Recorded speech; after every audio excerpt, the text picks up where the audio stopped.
आज की इस वीडियो लेक्चर में हम लोग केमिकल बॉन्डिंग में हाइड्रोजन बॉन्डिंग को देखने वाले हैं। तो चलिए बिना समय गवाए हुए स्टार्ट करते हैं। मैं महेंद्र कुमार यादव और आप लोगों का एक बार फिर से स्वागत करता हूं अपने यूट्यूब चैनल शांति क्लासेज पर। यदि आप लोग ऑफलाइन क्लासेज में मुझसे जुड़ना चाहते हैं तो मुझे इस पते पे आकर मिल सकते हैं। चलिए शुरू करते हैं। हम लोग देख रहे थे केमिस्ट्री या क्रैश कोर्स जेईई और नीट के बच्चे के लिए जो अगले साल एग्जाम देने वाले हैं, तो उसके लिए क्रैश कोर्स ये काफ़ी इंपॉर्टेंट होने वाला है, जिसमें हम लोगों ने बहुत सारी चीज़ें देख रखा है और आज हम लोग केमिकल बॉन्डिंग में हाइड्रोजन बॉन्डिंग को देखने वाले हैं। कहता है ये हाइड्रोजन बॉन्डिंग क्या होता है सर? ये हाइड्रोजन बॉन्डिंग बहुत ही कमाल का बॉन्डिंग होता है। ठीक है, एक सारा चीज़ें बदल देता है, पूरा कैरेक्टरिस्टिक्स ही बदल के रख देता है। पानी पानी है, इसका कारण ही हाइड्रोजन बॉन्डिंग है, ये समझ लो। पानी पानी है मतलब जो वाटर है वो लिक्विड फॉर्म में है, इसका बहुत बड़ा रीजन होता है हाइड्रोजन बॉन्डिंग। अगर हाइड्रोजन बॉन्डिंग नहीं होता तो पानी जो होता है वो भाप बन के उड़ जाता। ठीक है, और होता भी है, जैसे आप गर्म करते हो तो तुरंत वो भाप इसलिए बन जाता है क्योंकि उसका हाइड्रोजन बॉन्ड जो है वो कमजोर होने लगता है। हाइड्रोजन बॉन्ड ऐसे ही कमजोर होता है क्योंकि वो एक आयनिक बॉन्ड, बहुत ही हल्का सा जो पार्शियली जो चार्ज होता है उसके कारण वो एक प्रकार का आयनिक बॉन्ड बना के रखता है। ठीक है, जिसे हम कहते हैं तो वॉन्डरवॉल फोर्स ही कहते हैं उसको। ठीक है, लेकिन वो आयनिक नेचर की तरह होता है। जैसे समझ लो, जैसे आपका एक एग्जाम्पल लो हाइड्रोजन वाला। ठीक है, ये हाइड्रोजन है। हाइड्रोजन मतलब वाटर मॉलिक्यूल है, ये इस प्रकार से लोन पेयर है इसका। ठीक है, कहता है सर ये है स्थिति। अब ये हाइड्रोजन क्या होता है कि हाइड्रोजन तो भैया इलेक्ट्रॉन देने के लिए तैयार बैठा है और ये ऑक्सीजन जो है वो इलेक्ट्रॉन लेने के लिए तैयार बैठा हुआ है। तो इलेक्ट्रॉन को खींच लिया हाइड्रोजन वाला का, बेचारा सीधा साधा आदमी था, उससे पैसा खींच लिया, साझेदारी में लगाया हुआ था पैसा, पर इलेक्ट्रॉन यहाँ भी रहना चाहिए था, पर इस इलेक्ट्रॉन को भी खींच लिया अपने तरफ। इसके कारण क्या आ गया, कहता है इस पर पार्शियली पॉजिटिव चार्ज आ गया और इस पर पार्शियली निगेटिव चार्ज आ गया है। ठीक है, कहता है इस पे पार्शियली पॉजिटिव चार्ज आ गया है, उस पर पार्शियली निगेटिव चार्ज आ गया ऑक्सीजन पे। पर कहता है कि एक ही मॉलिक्यूल नहीं रहेगा वहाँ पे। कहता है एक मॉलिक्यूल और था, उसका भी यही हाल था। ठीक है, मैं दूसरा पेन से मिलाने की कोशिश करता हूँ इसको ताकि चीज़ों को समझा जा सके। कहता है कि इसमें क्या हो गया कि भाई एक और हाइड्रोजन है, उसका भी अपना मॉलिक्यूल है। ठीक है, यहाँ पे भी सब कुछ वही स्थिति है।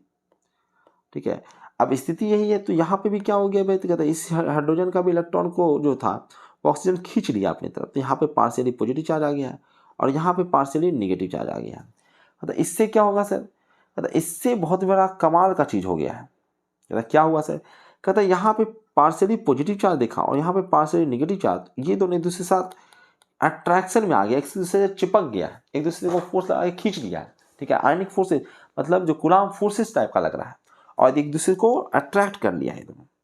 ठीक है, और यही बॉन्ड को कहते हैं हम लोग एच बॉन्ड या हाइड्रोजन बॉन्ड। उम्मीद करते हैं कि हाइड्रोजन बॉन्ड आपको समझ में आ गया होगा। कहता हाइड्रोजन बॉन्ड क्या होता है भाई? कहता हाइड्रोजन क्या करता है ना, हाइड्रोजन में बहुत ज़्यादा प्रॉपर्टी होता है कि इलेक्ट्रॉन को दे दे।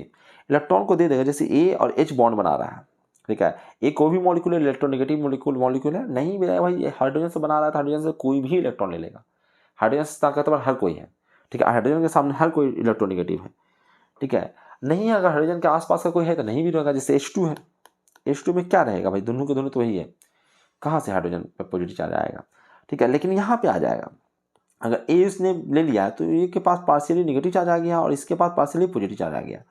ठीक है, अब कोई बाद में जो बी मॉलिक्यूल को मैंने किसी मॉलिक्यूल का कोई एटम है बी जिसके पास किसी प्रकार से पार्शियली निगेटिव चार्ज आ गया है, उसके साथ ये हाइड्रोजन बॉन्ड में चला जाएगा। ठीक है, इसी को कहते हैं हाइड्रोजन बॉन्ड। हाइड्रोजन जो होता है वो बॉन्ड बना लेता है। अगर कोई भी उसके पास तो उसके पास अपने आप पार्शियली पॉजिटिव चार्ज है ही, और कोई दूसरा मॉलिक्यूल जिसके किसी भी एटम में, सेंट्रल एटम या किसी भी एटम पे अगर पार्शियली निगेटिव चार्ज है तो उसके साथ वो एक बॉन्ड बना लेगा जिसे हम कहेंगे हाइड्रोजन बॉन्ड। ठीक है, कहता इसे हम आयनिक बॉन्ड नहीं कह सकते क्योंकि वो इतना स्ट्रांग नहीं होता, वो यहाँ पे चार्ज नहीं है, वो पार्शियल चार्ज है, हल्का सा चार्ज है, तो ये बॉन्ड बहुत ही वीक होता है, इसलिए हम इसको नाम ही दे देते हैं हाइड्रोजन बॉन्ड। कहता हाइड्रोजन बॉन्ड इतना चर्चा में क्यों है, इससे क्या हो जाएगा, हाइड्रोजन बॉन्ड बन जाएगा तो। कहता हाइड्रोजन बॉन्डिंग जितना जो हाइड्रोजन बॉन्ड, पहले तो ये देख लेते हैं हाइड्रोजन बॉन्डिंग कब ज़्यादा स्ट्रांग होता है, पर ये देखेंगे, फिर उससे क्या होता है वो प्रभाव उसका बाद में देखेंगे। ठीक है, प्रभाव उसका बाद में देखेंगे, पहले देखते हैं कि हाइड्रोजन बॉन्ड कब स्ट्रांग बनता है। स्ट्रांग तभी ना बनेगा जब इसका जो हाइड्रोजन जिससे जुड़ा हुआ है वो अधिक से अधिक इलेक्ट्रॉन को खींचे, तब ना हाइड्रोजन पे जो पॉजिटिव चार्ज होगा वो बढ़ेगा। ठीक है, पॉजिटिव चार्ज बढ़ेगा और इसके बाद जो दूसरा मॉलिक्यूल उस पर नेगेटिव चार्ज बढ़ेगा। तो ये जब क्यों कब खींचेगा, जब ये जो ए है वो ज़्यादा इलेक्ट्रोनेगेटिव रहेगा। तो कहता है इसका हाइड्रोजन बॉन्ड कब स्ट्रांग होगा, जब कहता है इलेक्ट्रोनेगेटिविटी जो है वो एच एटम का यहाँ इस एग्जाम्पल मैंने ये दिया है, ए है उसके साथ H कनेक्टेड है, उसके बाद बॉन्ड में है, ठीक है, कोवैलेंट बॉन्ड है इसके पास, ठीक है। तो कहता है ए का अगर इलेक्ट्रोनेगेटिविटी बहुत ज़्यादा होगा, जितना ज़्यादा होगा उतना ज़्यादा वो खींचेगा इस पर, उतना ज़्यादा इस पर पॉजिटिव चार्ज आएगा, पार्शियल पॉजिटिव चार्ज, उतना ज़्यादा दूसरे मॉलिक्यूल जाके वो हाइड्रोजन बॉन्ड बनाने की कोशिश करेगा। कहता है इलेक्ट्रोनेगेटिविटी ए एटम का जितना ज़्यादा रहेगा उतना ही ज़्यादा हाइड्रोजन बॉन्ड बनेगा, उतना ही स्ट्रॉन्ग हाइड्रोजन बॉन्ड बनेगा। दूसरा कहता है बी इलेक्ट्रॉन का जो इलेक्ट्रोनेगेटिविटी है, ठीक है, कहता है इलेक्ट्रोनेगेटिविटी जो बी एटम का है वो उतना ही कम होना चाहिए, ठीक है, उतना ही कम होना चाहिए, इसकी इलेक्ट्रोनेगेटिव बी आइटम का उतना ही कम हो, जितना कम रहेगा हाइड्रोजन बॉन्डिंग उतना ही स्ट्रांग होगा। तो हाइड्रोजन बॉन्ड को इफेक्ट करने वाले ये दो मेन प्रॉपर्टी है, ठीक है, एक ए एटम का इलेक्ट्रोनेगेटिविटी और दूसरा है बी एटम का इलेक्ट्रोनेगेटिविटी। ए एटम की इलेक्ट्रोनेगेटिविटी ज़्यादा होनी चाहिए और बी एटम की इलेक्ट्रोनेगेटिविटी क्या होनी चाहिए, कम होनी चाहिए, ठीक है, तब जाके ये हाइड्रोजन बॉन्डिंग करेगा, हाइड्रोजन बॉन्डिंग उतना ही स्ट्रांग बनेगा अगर ऐसा रहा तो, ठीक है। अब कहता है कि सर हाइड्रोजन बॉन्ड जो है, हाइड्रोजन बंध के प्रभाव क्या, ये तो है हाइड्रोजन प्रभाव को, हाइड्रोजन बंध को क्या कौन कौन प्रभावित किया। अब हाइड्रोजन बॉन्ड किस किस चीजों को प्रभावित करता है, हाइड्रोजन बॉन्ड कहीं पे बन रहा है तो इससे क्या हो जाएगा, ठीक है, तो कहता है इससे बहुत बड़का बड़का बवाल हो जाएगा। कहता है क्या बवाल हो जाएगा सर, ठीक है, कहता है H2O जो होता है वो समान ताप पर द्रव है, इसका कारण ही है हाइड्रोजन बॉन्डिंग, जबकि H2O H2S जो है वो क्या है, कहता है नहीं है, वो समान ताप पे द्रव नहीं है, वो क्या है जी, तो कहता है गैस है, जबकि दोनों चीज एकदम सेम सेम है ना जी। तो कहता आखिर H2O जो है वो पूछ दे, कहता है H2O तो भैया लिक्विड है पर H2S लिक्विड नहीं है, ऐसा क्यों। कहता है इसलिए क्योंकि H2O में जो है वो हाइड्रोजन बॉन्डिंग हो रहा है पर H2S में हाइड्रोजन बॉन्डिंग नहीं हो रहा है, ठीक है। अगला कहता है HF जो है वो द्रव है जबकि HCl जो है वो गैस है। देखो देखो इसमें भी H है और F है, ठीक है, इसमें बस H के साथ क्या हो गया, Cl हो गया। कहता है H जो है इलेक्ट्रोनेगेटिव ज़्यादा था, इसलिए यहाँ पे हाइड्रोजन बॉन्डिंग हो रहा है, हाइड्रोजन बॉन्डिंग होने के कारण क्या बन गया, ये लिक्विड बन गया। पर हाइड्रोजन बॉन्डिंग से सारे मॉलिक्यूल एक दूसरे से चिपक ना गए, चिपकने वाले मॉलिक्यूल अगर नजदीक नजदीक आ जाएगा तो लिक्विड फॉर्म, अगर मॉलिक्यूल दूर दूर रहेगा तो इसका मतलब गैसियस स्टेट, ठीक है। तो कहता है इसका मतलब है, देखो ढेर सारा क्वेश्चन बन रहा है सब्जेक्टिव के लिए भी। कहता है HCl गैस क्यों है और HF द्रव क्यों है, ऑप्शन रहेगा तो उसमें देखना हाइड्रोजन बॉन्डिंग कहीं पे लिखा हुआ है कि नहीं है तो भाई ऐसे भी आपको कॉमन सेंस से भी समझ जाओगे, हाइड्रोजन बॉन्डिंग मतलब उसको लिक्विफाइड कर रहा है, ठीक है, मॉलिक्यूल को नजदीक ले आया। तो यहाँ पे ऑप्शन रहे, यहाँ पे मैं वो एग्जाम्पल दूं या नहीं दूं, एग्जाम में क्वेश्चन देखते के साथ समझ जाओगे कि यहाँ पे हाइड्रोजन बॉन्डिंग हो रहा है। निश्चित रूप से हाइड्रोजन बॉन्डिंग का कॉन्सेप्ट रहा होगा क्योंकि हाइड्रोजन यहाँ पे है, ठीक है, लिक्विड बना होगा कैसे, क्योंकि हाइड्रोजन बॉन्डिंग यहाँ पे हुआ होगा। इसी प्रकार से कहता है H2O का जो क्वथनांक होता है, ठीक है, क्वथन यानी उबलने वाला जिसको बॉइलिंग पॉइंट कहते हैं, वो होता है जो H2S से अधिक होता है। कहता है इसको बॉयल करना मुश्किल है, इसके लिए ज़्यादा आपको 100 डिग्री सेल्सियस पे आपको बॉयल होता है ये, ठीक है। कहता है H2S कम ही पे हो जाता है, ठीक है, इसका बॉइल पॉइंट अधिक जो H2O का ज़्यादा होता है। कहता है क्यों होता है, क्योंकि यहाँ पे हाइड्रोजन बॉन्ड है, वहाँ पे मॉलिक्यूल्स को अलग करना, H2O के दोनों मॉलिक्यूल को अलग करना ज़्यादा मुश्किल है क्योंकि वहाँ पर हाइड्रोजन बॉन्डिंग हो रही है, ठीक है। यहाँ पे पूरा मैंने क्वथनांक का, ठीक है, यानी कि बॉइलिंग पॉइंट का पूरा ही टेबल ही दे दिया है बॉइलिंग पॉइंट का, ठीक है। कहता है क्या टेबल है, कहता है H2O का बॉइलिंग पॉइंट सबसे ज़्यादा होता है, क्यों होगा, हाइड्रोजन बॉन्डिंग। उसके बाद H2T, कहता है इसका क्यों सर, मैंने बताया कि हाइड्रोजन बॉन्डिंग किसमें स्ट्रॉन्ग होता है, ठीक है, हाइड्रोजन बॉन्डिंग मैंने बताया था किसका हाइड्रोजन बॉन्डिंग स्ट्रॉन्ग होगा, कहता है इलेक्ट्रोनेगेटिविटी जितना ज़्यादा होगा, जैसे ऑक्सीजन का इलेक्ट्रोनेगेटिव सबसे ज़्यादा होता है, उसका ज़्यादा है, उसके बाद T है, उसके बाद AC है और उसके बाद S है, ठीक है। इस प्रकार से हाइड्रोजन बॉन्डिंग आपको देखने को मिलती है, जितना ज़्यादा स्ट्रॉन्ग हाइड्रोजन बॉन्डिंग होगा उसका बॉइलिंग पॉइंट उतना ही ज़्यादा होगा, ठीक है। अगला कहता है कि HF का जो आपका बॉइलिंग पॉइंट होता है वो HCl से अधिक होता है, ठीक है। क्यों होता है, सेम कंडीशन सेम चीज़ें, क्योंकि यहाँ पे हाइड्रोजन बॉन्डिंग हो रहा है। यहाँ पे भी सीक्वेंस दे रखा है कि HF जो है सबसे ज़्यादा होता है, HI का उससे कम, HBr का उससे कम और HCl का उससे कम, ठीक है। तो इस प्रकार से हाइड्रोजन बॉन्डिंग का क्रम है, ठीक है। और वो भी रीजन क्या है भाई, तो वो भी मैंने बताया था कि इलेक्ट्रोनेगेटिविटी A का जितना ज़्यादा रहेगा उतना ही हाइड्रोजन बॉन्ड स्ट्रॉन्ग होगा और B का उतना ही वो क्या होना चाहिए, इलेक्ट्रोनेगेटिविटी उतना ही कम होना चाहिए, बताया था ना, दोनों चीज़ देखना है। एक और कौन है यहाँ पे, एक और एग्जाम्पल उसको भी देख ही लेते हैं। कहता है क्या एग्जाम्पल है सर, कहता है एक इम्पॉर्टेंट एग्जाम्पल है कि अमोनिया जो है, अमोनिया का जो बॉइलिंग पॉइंट है वो pH 3 से ज़्यादा होता है, ठीक है, इंपॉर्टेंट है और ये एक्सेप्शन है, ठीक है। अमोनिया जो है उसका जो मेल्टिंग पॉइंट होता है, सॉरी बॉइलिंग पॉइंट होता है, क्वथनांक होता है वो pH 3 से ज़्यादा होता है। तो ऐसा क्यों होता है? pH 3 से ज़्यादा है, मतलब pH 3 का सबसे कम है, ठीक है। उसके बाद ASH3 है, उसके बाद NH3 है और उसके बाद PbH3 है। इसको याद रखिएगा, ठीक है, इंपॉर्टेंट है, एक्सेप्शन भी है। उसके अलावा कहता है HF जो है HCl की अपेक्षा दुर्बल अम्ल है। दुर्बल अम्ल क्यों है?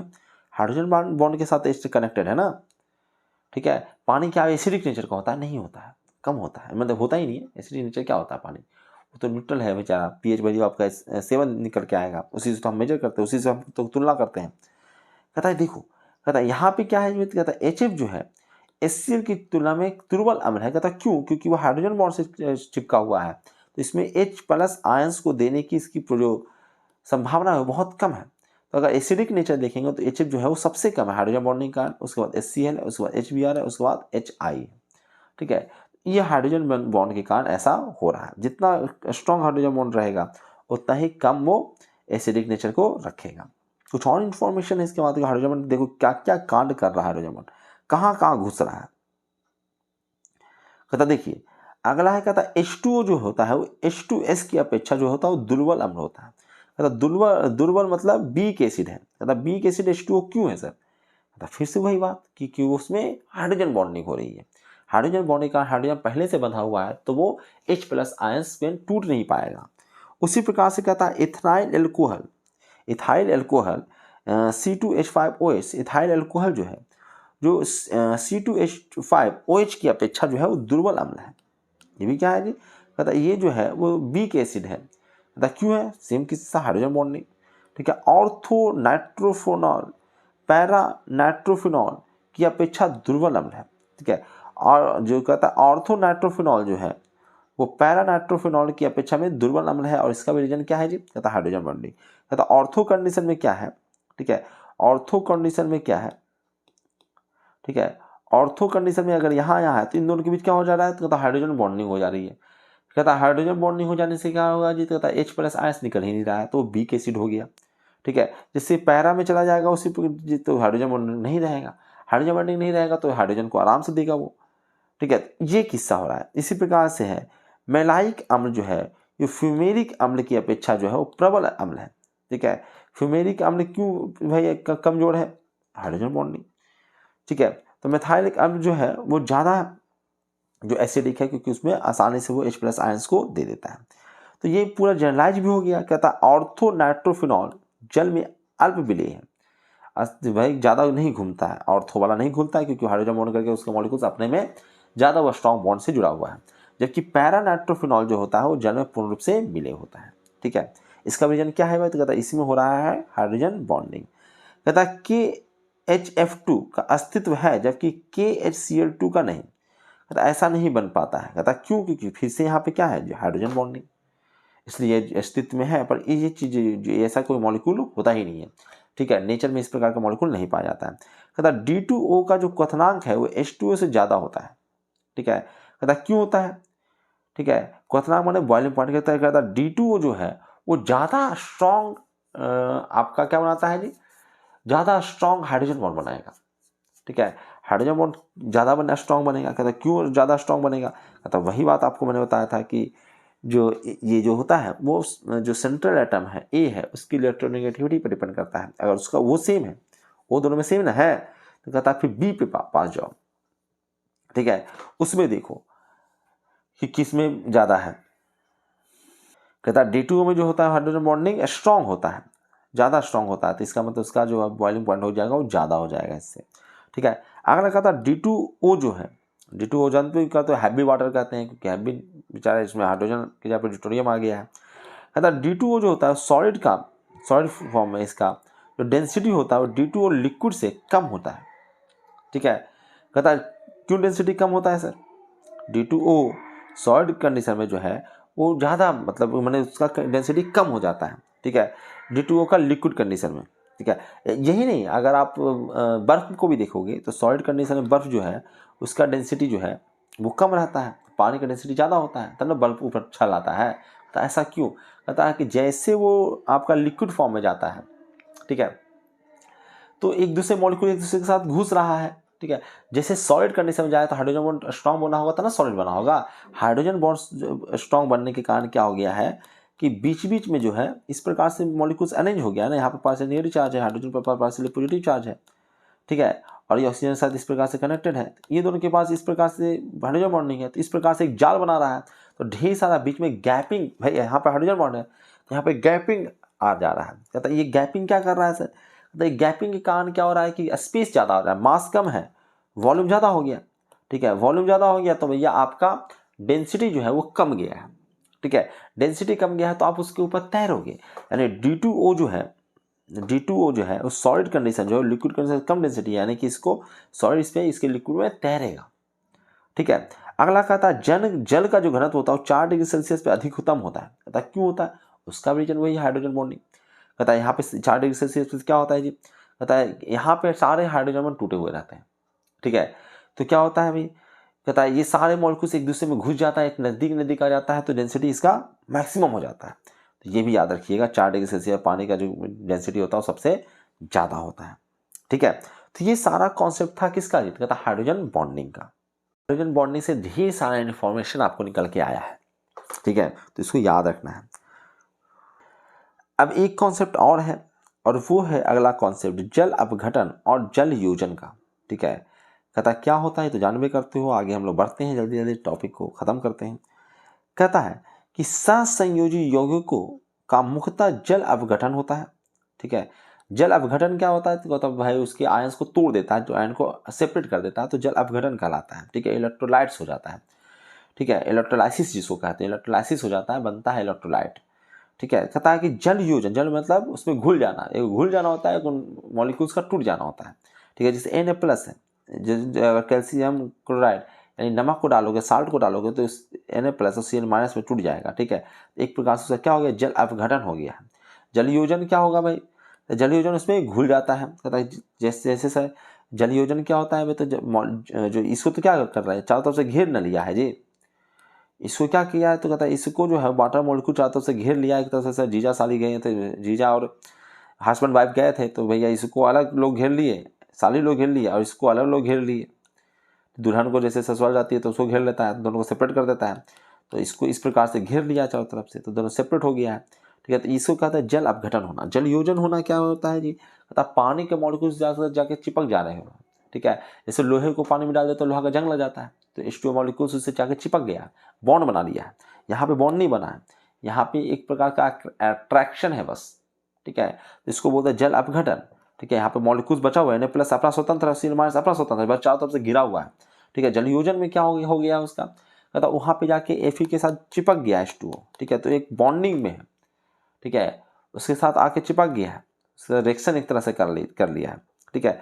तो कहता है सहसंयोजित यौगिकों का मुख्यतः जल अपघटन होता है, उसका जल योजन नहीं होता है या जल योजन नगण्य होता है। बॉन्डिंग बनाना मुश्किल है, सहसंयोजी बॉन्ड बना के बैठा हुआ है। इसी प्रकार से कहता है कि H3BO3, ठीक है, H3BO3 एक क्षारीय अम्ल है, एक क्षारीय अम्ल की तरह कार्य करता है, इसका भी रीजन यही है, ठीक है। बस इन्फॉर्मेशन और रीजन छोड़ो, इन्फॉर्मेशन और सीधे सीधे क्योंकि एग्जाम में आ रहा है कि ये जो है वो एक क्षारीय अम्ल जैसा इसमें से कौन बिहेव करता है, ठीक है, बेसिक एसिड के जैसा कौन का बिहेव करता है, तो आपको याद रखना चाहिए कि H3BO3। इसी प्रकार से CCl4 का जल अपघटन नहीं होता है, जबकि C के संयोजी कक्षा में कोई रिक्त कक्षक उपस्थित नहीं होते हैं, अतः यह जल द्वारा दिए गए इलेक्ट्रॉन को ग्रहण नहीं कर सकता है, ठीक है। जबकि SiCl4 जो है उसका जल योजन होता है। तो ये इन्फॉर्मेशन है, सीधे सीधे याद रखिए कि सीधे सीधे एग्जाम में आएगा। इसी प्रकार से कहता है कुछ इंपॉर्टेंट भी है इसमें, उसको भी याद रखिए। कहता है क्या इंपॉर्टेंट है, कहता है NCl3 जो है, NCl3 है, इसमें N पर रिक्त कक्षक नहीं होते हैं, फिर भी इसका जल अपघटन हो जाता है, जबकि NH3 अत्यधिक विस्फोटक पदार्थ है, जबकि नहीं, NH3 का ही इंफॉर्मेशन, NH3 क्या है, कहता है एक अत्यधिक विस्फोटक पदार्थ है, ये भी आपको याद रखना चाहिए। अगला है मेटालिक बॉन्डिंग, ठीक है। मेटालिक बॉन्डिंग नाम का भी चीज होता है, आयनिक बॉन्डिंग, कोवेलेंट बॉन्डिंग सब आपने सुना, पर एक और बॉन्ड होता है जिसको कहते हैं हम लोग मेटालिक बॉन्ड। कहता है मेटालिक बॉन्ड क्या है भाई, इसके बारे में जान लेते हैं थोड़ा सा हम लोग, ठीक है। कहता है मेटालिक बॉन्डिंग, कहता है कि इस इसी कारण धातु विद्युत का सुचालक होता है। इस मेटेलिक बॉन्ड के कारण ही जो होता है, जो जितने भी मेटल होते हैं वो विद्युत जो इलेक्ट्रिसिटी का कंडक्टर होता है उसका रीजन क्या है, कहता है ये मेटेलिक बॉन्डिंग ही है। कहता है कि मेटेलिक बॉन्डिंग कब स्ट्रांग होगा, क्या होगा, तो कहता है प्रति परमाणु धात्विक बंधों की संख्या जितनी ज़्यादा होगी, ठीक है, वो ज़्यादा होगी तो धात्विक बंध क्या होगा, प्रबल होगा। मेटेलिक बॉन्ड कब स्ट्रांग होगा जी, कहता है कि प्रति परमाणु धात्विक बंधों की संख्या ज़्यादा होनी चाहिए, अधिक से अधिक होनी चाहिए, तो उसका मेटेलिक बॉन्ड जो हो जाएगा उतना ही स्ट्रांग होगा। उसी प्रकार से कहता है कि एटम का साइज जितना ज़्यादा होगा उसका बॉन्ड लेंथ जो होगा उतना ही ज़्यादा होगा, और बॉन्ड लेंथ जितना ज़्यादा होगा मेटेलिक नेचर उसका उतना ही मेटेलिक बॉन्ड का जो स्ट्रांग जो स्ट्रेंथ है उतना ही कम जाएगा। ठीक है, तो ये आपका मेटेलिक बॉन्ड के बारे में कुछ है। कहता सबसे स्ट्रांग बॉन्ड कौन सा होता है, तो कहता आयनिक बॉन्ड। कहता उससे कम, उसके बाद सबसे स्ट्रांग कौन है जी, तो कहता कोवैलेंट बॉन्ड। उसके बाद मेटेलिक बॉन्ड, सबसे कम ये हाइड्रोजन बॉन्ड, और उससे भी कम है जो है वो वंडर वाल फोर्सेस है, सबसे वीक है। ठीक है, हाइड्रोजन बॉन्ड से भी गया गुजरा है। कहता बॉन्ड लेंथ का कॉन्सेप्ट बताइए सर, बॉन्ड लेंथ पे क्या असर पड़ता है, क्या है ये। बॉन्ड लेंथ तो बताइए कि जो बॉन्ड बन रहा है उसका लेंथ, ठीक है, यानी कि हाइड्रोजन है और ऑक्सीजन है, तो कहता हाइड्रोजन और ऑक्सीजन के बीच का जो डिस्टेंस होता है उसी को बॉन्ड लेंथ कहता है। ऐसे लकीर नहीं खींचा जाता रियल में, ठीक है, बस दोनों रेंज है तो उसके सेंटर से सेंटर हम डिस्टेंस ले लेते हैं, तो उसको कह देते हैं हम लोग बॉन्ड लेंथ। कहता है कि आवंटित परमाणु का आकार जितना बढ़ेगा उतना ही बॉन्ड लेंथ आपका बढ़ेगा। ठीक है, यानी जिसके जो है जैसे हाइड्रोजन और ऑक्सीजन है, ठीक है, तो कहता इस इन दोनों का जो साइज है वो जितना ज़्यादा रहेगा बॉन्ड लेंथ उतना दूर जाकर अरेंज बनाना पड़ेगा। कहता इन दोनों के साइज जो है वो जितना ज़्यादा रहेगा उतना ही आपका मतलब जिसके भी जो बॉन्ड बन रहा है उन दो मॉलिक्यूल जो उन दोनों एटम्स का साइज जितना ज़्यादा रहेगा बॉन्ड लेंथ उतना ही ज़्यादा होगा। ठीक है, कहता बॉन्ड जो बॉन्ड ऑर्डर जो है जितना ज़्यादा होगा बॉन्ड लंबाई उतना ही कम होगा। कहता बॉन्ड ऑर्डर का मतलब कहता डबल बॉन्ड अगर है तो जाहिर सी बात है ज़्यादा ना खिंचाव है जी, ज़्यादा थी है तो यहाँ पे बॉन्ड लेंथ क्या हो जाएगा, उतना ही कम हो जाएगा। ट्रिपल बॉन्ड रहेगा उतना ही कम बॉन्ड लेंथ होगा, सिंगल बॉन्ड जो होगा वो ज़्यादा बॉन्ड लेंथ होगा उसका। ठीक है, यानी ऑर्डर जितना बढ़ेगा बॉन्ड लेंथ उतना ही कमेगा। ठीक है, इसके अलावा कहता है संकरित कक्षकों में परसेंटेज एस लक्षण, ठीक है, परसेंटेज एस लक्षण जितना ज़्यादा होगा परमाणु का आकार उतना ही कम होगा और बॉन्ड लेंथ उतना ही कम होगा। तो बॉन्ड लेंथ को पता करने का, उसका लंबाई वगैरह चेक करने का ये एक आपका बहुत बढ़िया तरीका है। अब कहता है कि सर हमको बता दीजिए, कुछ एक एग्जाम्पल दीजिए जो इंपॉर्टेंट है, जो एग्जाम में आता है। तो कहता है एनओ और एनओ प्लस में जो बॉन्ड लेंथ होता है वो एनओ का ज़्यादा होता है, एनओ प्लस का कम होता है। ठीक है, एनओ का हमने बता रखा है आपको कि एन जो होता है वो इस प्रकार से आपका कनेक्टेड रह सकता है। ठीक है, और एक ये है आपका एनओ। ठीक है, वो एक के गो है सर, तो कहता बॉन्ड जो बॉन्ड लेंथ है उसमें ये हाल क्यों है, एनओ का ज़्यादा क्यों है। कहता एनओ प्लस में जो ये देखो 1 electron 2 electron 3 electron 4 electron 5 electron, ठीक है, इस प्रकार से आपका है। ठीक है, इस प्रकार से आपका है। अब कहता है एन प्लस में क्या होता है, एक को हमने हटा दिया, एक इलेक्ट्रॉन का हटा दिया। ठीक है, इस प्रकार से आपका हो गया है। कहता है बॉन्ड लेंथ सर, कहता देखो यहाँ पे इतना सारा इलेक्ट्रॉन बैठा हुआ है तो ये इसके पास भी तो लोन पेयर है। ठीक है, दो को लेके बैठा हुआ है तो ये लोन पेयर धक्का मुक्की ना करेगा आपस में। ठीक है, दोनों का लोन पेयर है, नाइट्रोजन का भी है और ऑक्सीजन का भी है। ये ऑक्सीजन का लोन पेयर है और ये नाइट्रोजन का लोन पेयर है, तो ये धक्का मुक्की ना करेगा जी। तो जितना ज़्यादा लोन पेयर रहेगा उतना ज़्यादा धक्का मुक्की होगा, तो एक दूसरे से दूर जाने की कोशिश करेगा, तो बॉन्ड लेंथ क्या हो जाएगा, बढ़ जाएगा। पर यहाँ पे तुमने क्या किया, एक इलेक्ट्रॉन को मात्र हटा दिया, तो एक इलेक्ट्रॉन को हटाओगे तो कुछ ना कुछ तो कमा धक्का मुक्की। ठीक है, इससे क्या होगा, बॉन्ड लेंथ थोड़ा सा नज़दीक जा सकता है एक दूसरे के। ठीक है, तो ये बॉन्ड लेंथ क्या हो गया, इसमें बॉन्ड लेंथ ज़्यादा था, इसमें बॉन्ड लेंथ क्या होता था, ज़्यादा था, और यहाँ पे बॉन्ड लेंथ क्या हो गया, कम गया। ठीक है, रीजन समझ में आ गया। इसी प्रकार CO है और CO2 है। ठीक है, तो CO भी इसी प्रकार से है। कहता है इसमें भी जो है इलेक्ट्रॉन में 4 गुना इलेक्ट्रॉन है, तो 2 और 2 4।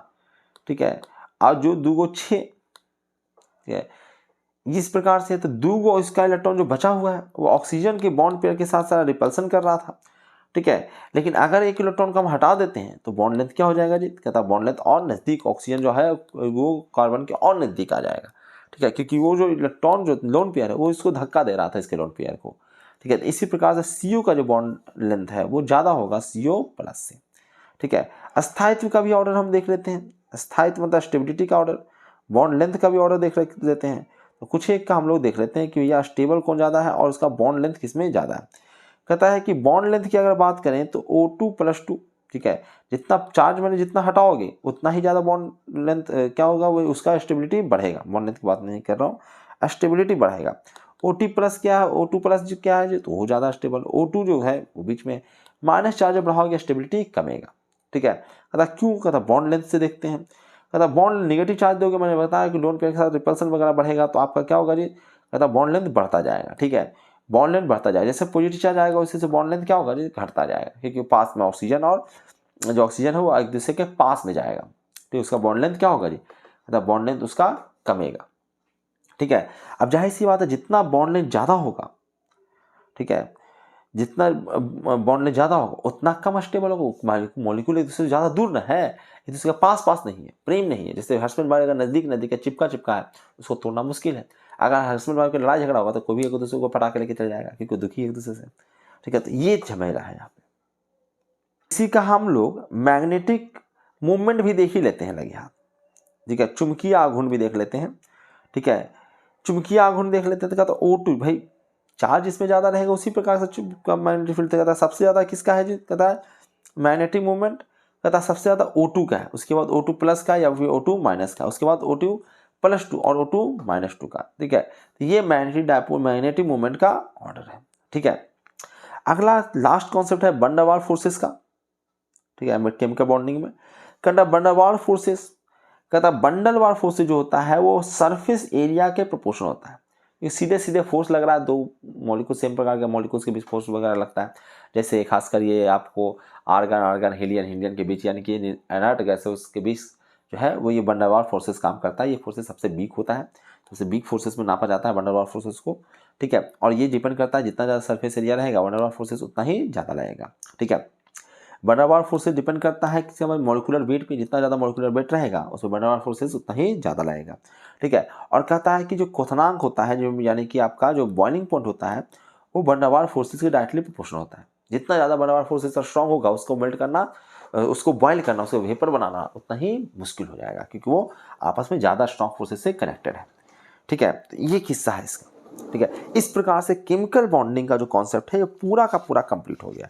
और देखो तुम लोग चूंकि इसको लाइक नहीं करो तो यहाँ पे हम इसको स्टॉप करेंगे जब तक कि तुम लोग सभी वीडियोज में, जितने भी मेरे वीडियोज केमिकल केमिस्ट्री के आ गए सभी में मुझे 100 के व्यू से ऊपर नहीं चला जाता है। 100 भी तो कम से कम जाना चाहिए ना, 100 व्यू से ऊपर नहीं चला जाता है और सब पे कमेंट नहीं आ जाते हैं सारे वीडियोज में, ठीक है, कि सारे वीडियो आपने देख लिया। अगर देख लिया तो सब में जाके कमेंट कीजिए कि हाँ सर ये वीडियो मैंने देख लिया है, ये भी वीडियो देख लिया है, ये भी वीडियो देख लिया है, ठीक है। क्योंकि आप लोग देख के निकल जाते हैं तब जाके इसका नेक्स्ट पार्ट बनेगा, नेक्स्ट चैप्टर तभी शुरू होगा। क्योंकि देख रहे हैं कि आप लोग बहुत ही लापरवाही कर रहे हैं। भैया पढ़ाई कर रहे हो तो गुरुदक्षिणा भी देना पड़ता है, ऐसे नहीं। और ये सब जो है ना कि आप क्या हो मैं दूसरा वीडियो देख लूँगा, तो जाकर देख लो कोई और चैनल पर। अगर आपको लगता है कि भैया इससे एक बेहतर कंटेंट है, हो सकता है उसका एनिमेशन बेहतर होगा, प्रेजेंटेशन बेहतर होगा, पर कंटेंट बेहतर आपको यही मिलेगा, ठीक है। जो शॉर्ट कंटेंट जितना कम समय मैंने जितना चीज़ें यहाँ पे कवर करा दिया है, शायद ही क्या मतलब इम्पॉसिबल सा मैं बात बता रहा हूँ कि आपको ना ही कोचिंग में ये सब चीज़ें मिल जाएगा, ठीक है। इतना कम समय में इतना चीज़ें कवर होगा, ठीक है। कुछ लोग कोचिंग में लाइव क्लासेज में तो करा देते हैं, लाइव क्लासेज में करा सकते हैं, ठीक है, लेकिन शॉर्ट नोट्स इस प्रकार से बना के आपको नहीं देगा, ठीक है। वो कुछ कुछ चीज़ें करा लेगा। जैसे मैंने जो भी चैप्टर कंप्लीट कराया उसमें पूरा चीज़ें कंप्लीट किया हुआ, पूरा नोट्स आपके पास सामने है, उसको आप लोग लिख सकते हो, अपना एक शॉर्ट नोट्स तैयार करके रख सकते हो। जो भी चैप्टर पढ़ाया उसके बाहर क्वेश्चन नहीं आ सकता है, ठीक है, उसके अंदर ही आना है, ठीक है। जितना भी सिलेबस पढ़ाया, सिलेबस के बाहर चले जाओगे तो भाई दूसरा चैप्टर खोल दोगे तो क्या कर सकते हैं। जो चीज़ें मैंने पढ़ाया है उसमें इस कॉन्सेप्ट से क्वेश्चन उसका बनना है, चाहे जेईई रहे या नीट रहे, ठीक है। जो टॉपिक पढ़ाया ही नहीं गया है उससे आ जाता है क्वेश्चन, तो उसके हम जवाब दे नहीं है। लेकिन जो टॉपिक पढ़ा दिया गया उसमें जो पढ़ा दिए उससे बाहर क्वेश्चन नहीं आ सकता है। चलिए इस वीडियो लेक्चर में इतना ही रखते हैं। और फिर से मैं बार बार बोल रहा हूँ कि भैया इसके साथ साथ MCQ भी इससे रिलेटेड पोस्ट हो रहे हैं, ठीक है। और वो इसी जिस वक्त वीडियो अपलोड होता है उसी के आसपास ये सारे क्वेश्चन पोस्ट होते हैं, ठीक है। अगर बहुत दिन के बाद आप देखोगे तो आपको कम्युनिटी सेक्शन में जाके पीछे जाके देखना पड़ेगा उसी डेट में, ठीक है, MCQ, ठीक है। उसमें आपको दिखेगा MCQ। और MCQ भी करिए आप लोग, तब पता लगेगा कि आपने क्या सीखा। सिर्फ थ्योरी पढ़ने से नहीं होता, प्रैक्टिकल नॉलेज खोजता है। पढ़ के सब कुछ गए एग्जाम में कुछ हो ही नहीं रहा, क्योंकि प्रैक्टिस नहीं है आपका। हथियार सब लेके गए, चलाना कुछ नहीं आता है। हमको बात बम है, बारूद है, तोप है, गोला है, मिसाइल है, ब्रह्मोस मिसाइल भी है पर चलाना ही भी नहीं करता हमको, तो फिर क्या फ़ायदा उसको, ठीक है, रहने से। फिर दिखाना है, डराना है सामने वाले को, ठीक है, युद्ध में चलना भी तो आना चाहिए। चलिए इस वीडियो लेक्चर में इतना ही रखते हैं भैया। एक बार शेयर कर दीजिएगा अपने दोस्तों के साथ, जहाँ भी फेसबुक, व्हाट्सएप, ट्विटर जहाँ पे भी आप हैं वहाँ पे शेयर कीजिए इसको, और अधिक से अधिक शेयर करने की कोशिश कीजिए, ठीक है। चलिए इस वीडियो लेक्चर में इतना ही रखते हैं। बहुत बहुत धन्यवाद आप लोगों का। Thank you very much.